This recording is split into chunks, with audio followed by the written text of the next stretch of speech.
বাবা চল। সবাই এখন আর তোর বউ না, আমার বিবাহিতা স্ত্রী, তাই না? এটা তোর ডিভোর্স লেটার। সবাই তোরে তালাক দিয়া আমারে বিয়া করছে। খবরদার উল্টা পাল্টা কথা কইবেন না কিন্তু। বয়স হয়েছে, বয়সের মর্যাদা রাখতে শিখেন। বাবা চল। কি কইছে তুমি হলো নাই? আমি তোমার ডিভোর্স দিয়ে নিজের ইচ্ছা ওনার আগে বিয়ে করছি। একটা খবর দিয়ে কান। এই বেটা, বাংলা কথা বুঝছ না?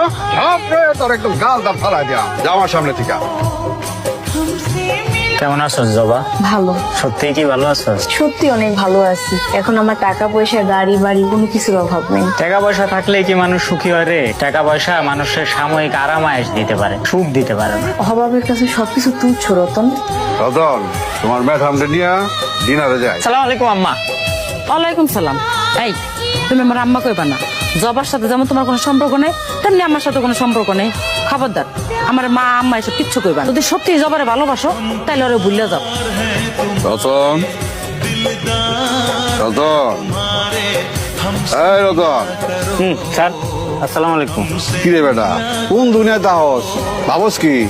না কিছু না। শোন, দুনিয়াটা ক্ষণস্থায়ী, সময় খুব দ্রুত চলে যায়।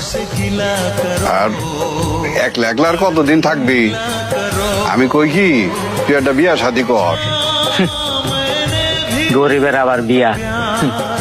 আর বিয়া করার ইচ্ছা নাই স্যার। বহুত শিক্ষা হয়েছে। কত শখ করে জবা ম্যাডামরে বিয়া করছিলাম। কেউ তো আপনি টাকার জোরে নিয়ে গেলেন গা। দেখা যাবো এখন আবার বিয়া করুম, আবার আপনার মতো কেউ না কেউ আয়া ফুসলে ফাসলে লয়ে যাবো গা। তার চেয়ে একলা আছি, ভালোই আছি। আমি তাইলে আসি ম্যাডাম, আপনি ভালো থাকেন। ভালো থেকো রতন, পারলে আমারে ক্ষমা করে দিও। না না, আপনি কি লেগা মাপ চাইবেন? দোস্ত সব আমার, গরিবের।